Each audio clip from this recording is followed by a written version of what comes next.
Welcome to House of Champions. Today we are bringing you a very special edition of House of Champions as we finally have a champion in the house. Alongside my co-host today, James Benge, we have Thierry Henry in the house. Thierry, how you doing? I'm good, thank you. And you guys, all good? Yes, we're doing great. Thank you very much. We're doing brilliant. I also actually want to talk to you about the Premier League, TT, because I know what's happening right now in the Premier League is nail-biting stuff. But as I watch the Champions League coverage on Paramount Plus, you're sitting alongside Micah. And I'm just wondering what the little battle is going on between the two of you as Arsenal and City chase for the title. Well, to be fair, we didn't battle too much.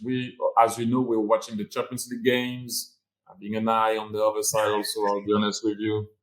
But there's respect there. You know, I don't usually go. When I was a player, I used to give some to people, talk, that's how it is, you pass the line, that's how it is. But on the other side, you know, I'm like, may the best win. You know, we obviously wanted to win.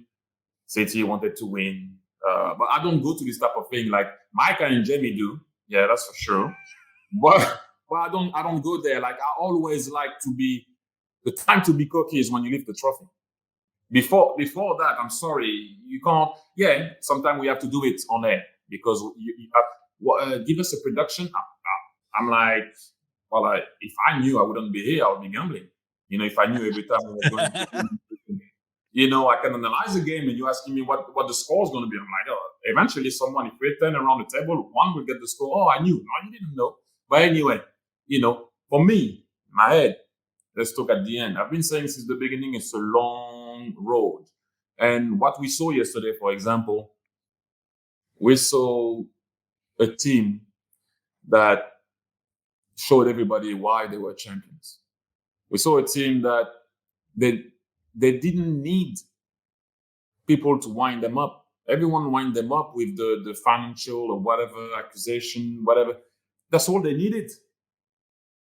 That's all they needed. Like I could see that Pep was trying to find the right words, the right formation to make sure that they could, and that came. And I said to myself, "Oh, that's the perfect look at guys. They don't want us to win. They're all against us. We have to show them, and you have to give them their credit.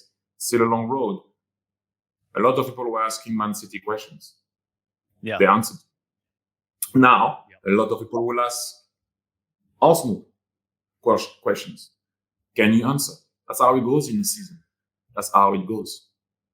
What a great answer that is, Thierry. I mean, fabulous answer. And I will say this, you have certainly been in the news this week. You have, you've made some real good talking points. And one great debate or one discussion that really was brought to my attention was what you mentioned to Kate Abdo on the Paramount Plus pregame show about Erling Haaland and Harry Kane and that comparison and what they can do to be better, what Erling can do to be better. You mentioned a fabulous talking point about in your career, learning to develop your game to help others around you. I thought that was absolutely fantastic to listen to. But my question to you would be more so, which player did you find that perfect partnership with, where you knew you were going to get the ball at the right time, or you knew you just had this right chemistry? Which one was it that fit perfectly for you? But first and foremost, I want to go back to your points, and I can't claim anything because it was Arsene Wenger that told you that. You know, stop asking yourself the wrong question. Ask yourself the right question. Can that guy see you like that guy? Then I went, oh wait, no. So I said I can't make the same run with it. It depends on who's on the ball because again, it was a very important point. I need to enhance the skills of the guy on the ball, not his weaknesses. Do you understand what I mean? Because as a striker, you move and you're like, oh, he didn't see me. And could he? Do you understand what I mean? So I started to think and move in function of who had the ball. And understand me well. Haaland is a freak. We all know that. I'm just saying, sometimes in big games, when your team cannot help you, can you sometimes help them? Can you come short? Because the guy likes to play 1-2. But you need to analyze what the guy wants early. And for that, they're in front of you. You should know by now. I'm not talking so much about him now, but at one point as a striker, you should know. You're a Man United fan, right? Bex will cross early. Giggsy, no. You know, it's not the same thing. Scoresy, ball comes straight to the striker, and he goes and get it again.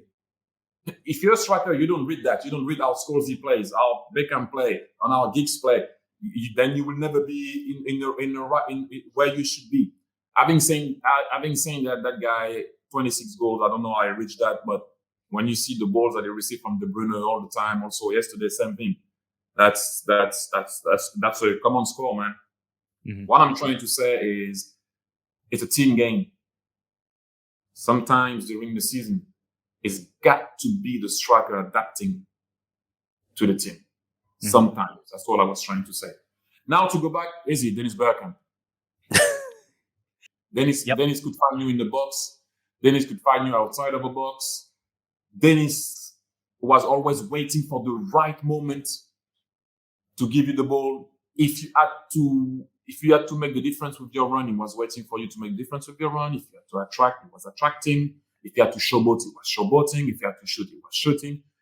And I had a lot of respect for guys that could do something else for themselves, but they were still respecting the game. You understand what I mean? And then sometimes because they were so good, they bailed themselves out because they scored. Mm-hmm. But Dennis was always trying to do what the game was asking him to do on top of being on time in training, 8 o'clock always. A run, he wants to be first. 10 times you control the ball with your right, you pass it with your left. 10 times control the ball. He was always doing and the skillful guy usually in a team is the guy that sometimes will, today, no, not Dennis Bergkamp. Every day, first in training, last in training, working hard. There's a sprint. The sprint stops at 10 meters. It stops at 30 meters. I'm like, the comb was here. What are you doing? Over there. But what I'm trying to say is when you look at it, when I look at it, I'm like, okay, so if I want in bracket, if I want the keys of that team, this is what I have to do. That's what I have to do to beat the money. Whoa. But that's the best example. That's the best healthy competition. That's the guy I have to follow. Oh, okay. You arrive at 8, I arrive at 7:30. Then the day after, you arrive at 7:29. I'm like, oh, look at it. Okay. But I have mad respect for this guy because after what he has achieved at the club, he could have gone like, no, nobody. No. You have to take the keys out of his hands. Then he will give them to you. He will, okay, you can have them. Thierry, on the subject of those great teams, I know that this current iteration, obviously nowhere near the level of success that you guys enjoyed. But one thing I have to say is you feel an atmosphere around North London when you cover the club like I do, that there hasn't been since those days in Highbury. I mean, first of all, do you feel it? And what in particular do you think is behind kind of this team and this fan base falling in love with each other? So first and foremost, in my time when I arrived at Arsenal, people were always referring Arsenal to class, family, and fight. I don't care what you say. So if you wear that shirt, you got to understand that. I think some players along the way lost track of that. It happens. It happened to me sometime on the, you need a little, hang on a minute. So Tony Adams gave it to me. Martin Keown gave it to me. Lee Dixon gave it to me. But when you lose that core, where do you find it? I understand, I see a lot of hashtags. I see a lot of we do this, we do that. And you have to, I do understand, but there's something called reality.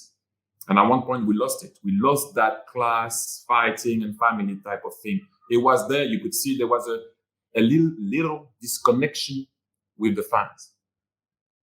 But right now, all the fans wanted is to relate to the team and a team that can compete. Then you're going to lose on it. They didn't boo the team yesterday. It happens.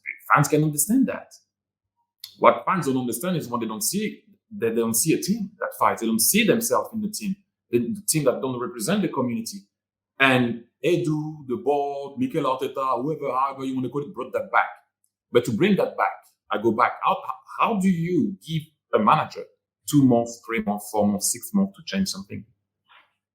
Because in how the world is going, normally any other club, Mikel Arteta wouldn't have been there still. Edu kept him or whoever, because I'm not there, I don't know who kept it, they kept him. Give the man a chance to put a team out there. First and foremost, 1.5 years to get rid of the guys that shouldn't be there. That's on him. Let him see. Give him time. What he did. Now, who can stay? All those youngsters can stay. Okay, that guy can stay. Who was on loan? Okay, Saliba comes back. We go to get Partey. Odegaard will be our 10. Whatever it is. It took a little time. Now it's running. Are we going to win the league? I don't know. But it looks like the Arsenal I know. And that's why, at the end of the day, you can't fool fans. They scream and they're there, and they have that attitude because they see something. That's why they're loud. If not, they're there and they watch the game. It's a different emotion. You mentioned class there, and you mentioned the board giving Arteta the opportunity and the time. Obviously, back in 2021, you were working alongside Daniel Ek and supportive of a takeover. Do you still think that he, the Kroenkes should sell, or do you believe they've earned the right now to look after the club? Look, at the time, you want to offer a solution to the fans because everybody was like sell, but sell to who? So we offered a solution. It wasn't meant to be. I'm an Arsenal fan. Let's win. Doesn't matter. You're there to offer a solution. You want it, you don't want it. It's a different ball game. Now, everything is okay. Why anyone would want to disturb anything right now? It's all I wanted, whether it was me in or me out. I want Arsenal to be successful. That's the main point. So you would back sort of the Kroenkes to stay and own the club. I back Arsenal to win. I back Arsenal to win. I back the badge. I back everyone that wears that shirt. After that, it's out of my hand. All I can say to you is I want my team to win and be competitive. That's what I back. I'm when people were asking me, are you Wenger in or out? I'm Arsenal in. Not out, or I'm Arsenal in. So, I don't like those type of debates and things. People go through moments. Liverpool didn't waited 30 years to win the league. He didn't bother anyone, did he? One final question on Arsenal, and I could go all day. I'm sure you, much like myself and everyone at CBS, are really looking forward to next season, hopefully having them on the big Champions League show, and you don't have to watch on the corner of your phone. No, it's going to be annoying. During the Arsenal game, oh man, have you seen Jamie sometime how he reacts? He can't even speak. I was sat there for the. I was in the final for the Napoli game. I'm like, hey, we supposed to talk. He didn't want to speak. And when Man City lost against Real Madrid, it was Micah. Micah was just looking at the ceiling. That will be me. So, but what do you think Arsenal could achieve in the Champions League with the team they've got, and maybe we hear about Declan Rice, players like that? Yeah. Let's finish this year, and then I said to you, I don't talk before the cup is in. Oh, so you're not in the Champions League yet. Calm down. And I won't claim that I'm the biggest Arsenal fan, but I am. I am an Arsenal fan, not the biggest. But it's still a long way to go. We're not there. When and if we qualify, and I know people will tell me, "Oh, come on, Thierry." No. When and if we qualify, then we can talk about it. I love to hear that, Thierry. I just love the way you look at the beautiful game. I love your mind, the way you view football in general. It's just fantastic to obviously learn from you after watching you for so many years. We're all in admiration of what you say. But I want to turn my attention to Barcelona and tell us a little bit more about your recent return to the Catalan capital. It was a special return, huh? I will be... Okay, gente. Hola. Let's go. Vamos a ver si podemos encontrar una casa para ver el partido. Very good. Hola. Hola, hombre. Parte de mi historia. Mira, estoy buscando un sitio para ver el partido, pero no entraré si no tienes Lays. Si no tengo, Lays. patatas Lays. ¿Eso? 5 segundos. 4. 5 segundos, empieza a contar desde que esté debajo. Hay que darse prisa porque el partido va a empezar. Tell us about it. That looked class. You know what? When I've been offered to be part of the No Lays, No Game campaign, I was like, that's something new, me surprising people. Usually they kind of, you surprise someone in the stadium. So you're at the stadium, they already know they might see someone or whatever, but to go there on their turf, it is different. And I was like, oh, that can be funny, right? But you know what? At the end, I was as surprised as they were. Obviously you didn't see everything, but at one point there's a guy and I said to him, if you don't have legs, then no legs, no games. I won't enter. You don't have legs, I can't watch the game. You have legs, I'll come in and watch the game with you. So a guy came with a potato and offered to make them. And I was like, who thinks about that? That was so quick. I was like, oh, fair play, but I gotta go anyway. So that was the thing. And then at one point there was a woman that, she was like, okay, let me see if I have legs. Let me see if I have legs. So I was waiting. Obviously the thing was, if they take too long and they don't find it, I gotta go. So I'm like, oh, well, you don't have legs, no game. I have to go. And then she grabbed my arm and she was like, no, you're not going. And I'm like, that's how you're not go. And she said, no, wait. And then I ran, but obviously I didn't, I ran, I ran. She came a bit after me, so I had the time to hide in the van. The van was just outside, I hid in the van, and she's looking for me in the street, right? She was looking for me in the street. And then she started to cry. No. Then when she started to cry, obviously I came out. Because I was always coming back and giving them a shirt. She didn't know I played the game, right? But then she cried. I was, I came out, obviously, gave her the shirt, gave her a hug. And I was like, wow, because, she brought me back into being a fan, basically, at that particular moment, because, it's my passion. It's a state of mind for me. I don't think about the game like that. Do you understand what I mean? Like, that's how I am. I see the game a different way. That's me. That's my everyday. It's like breathing. You don't think about breathing, right? You don't think about it. It's the same. I'm thinking about emotion that I gave or not. For me, I kicked the ball. I tried to do it well. I was in a good team. Emotion, pain, we cried, we laughed together, whatever, so. But when I saw the reaction she got, I was like, oh, yeah, what about if I had to see someone that gave me so much emotion that I didn't expect? Wow, it brought me back to, but because there was a moment, we were all fans of someone or something or whatever it is. And so, I left that place very humbled, very like, this is why I played. Okay. Sometimes we're like, yeah, I have to show this at the end. I want this, I want that. I lost this, I lost that, whatever it is, because it went both ways. But there I was like, oh, this is so why I played. And sometimes you don't get to hear it. Or sometimes you hear it with some fans, man, you're my man. And you're like, hey. But there is no real connection, real moment. And that was a massive moment.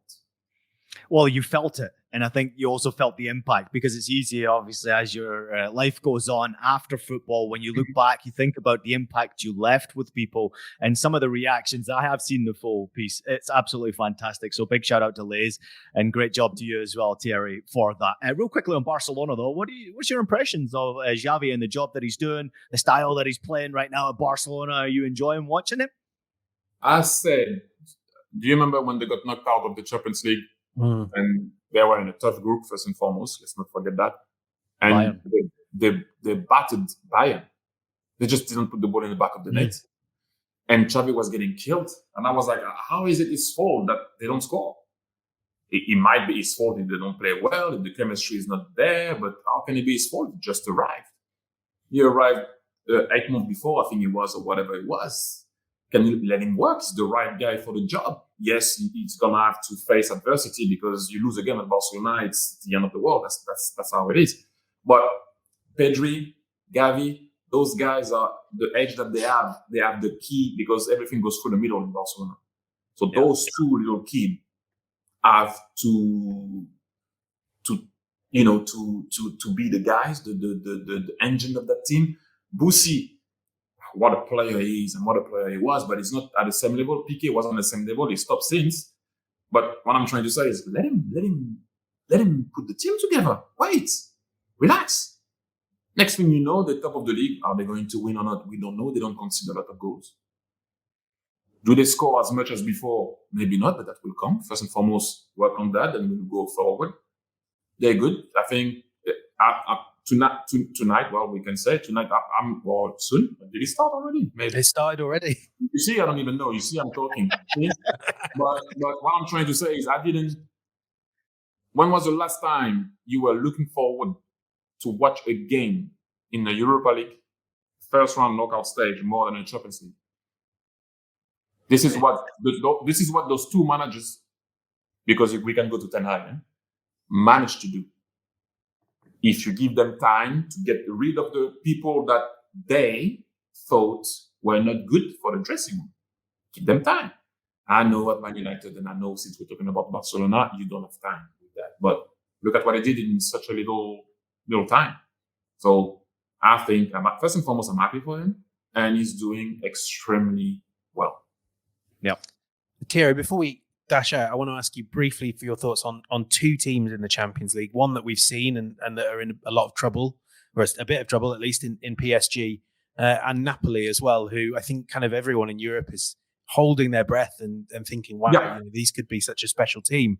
I mean, let's sort of, do you think PSG will get through is one part of that question, and then how much have you enjoyed watching Napoli and what they've achieved so far?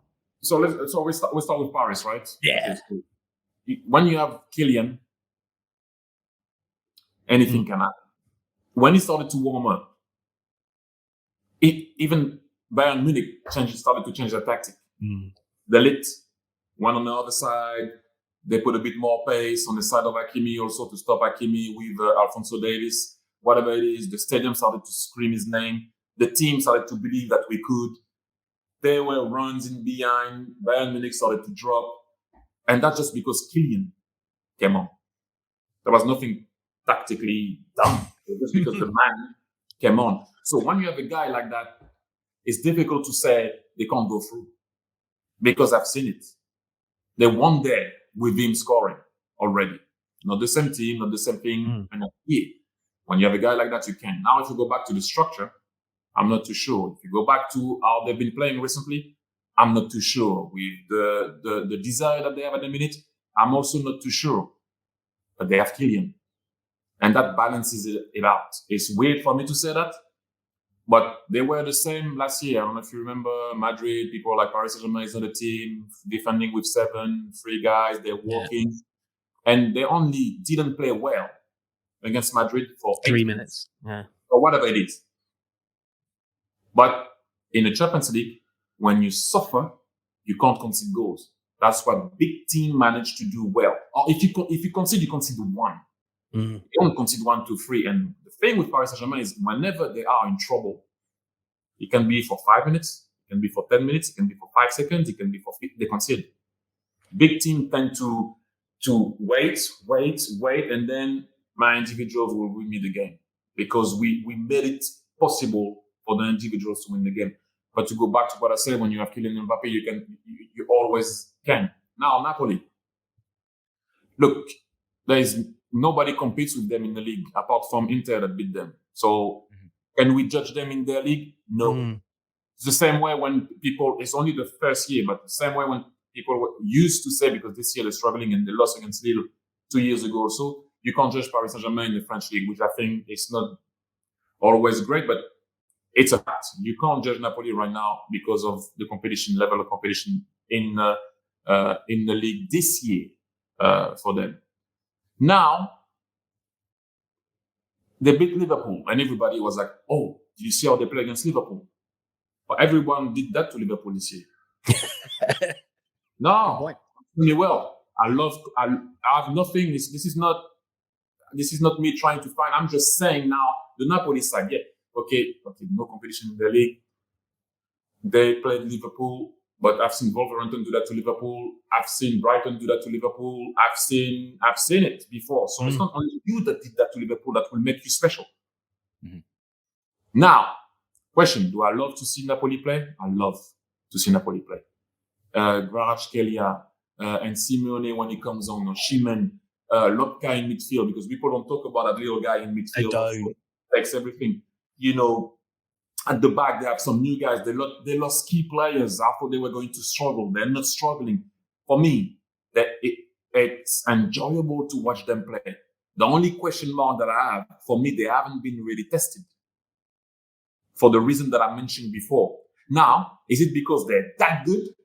Which I do believe that they are. I still want to see a team on the other side that's as good as them and see what's going to happen. I would love to see them against City, for example, to see their real level. But at the end of the day, you got to play what's in front of you, right?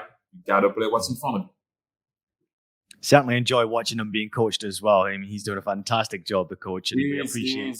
Outstanding. The coach, the town, they've been waiting for that title. Hopefully they will get it for a long time. You know, it's meant to be. It looks like Argentina won it. It looks like it's Maradona's year. Napoli will win it. You know, sometimes things happen a certain way. So yeah, right now, let's all be honest. You have it's the team in form in Europe.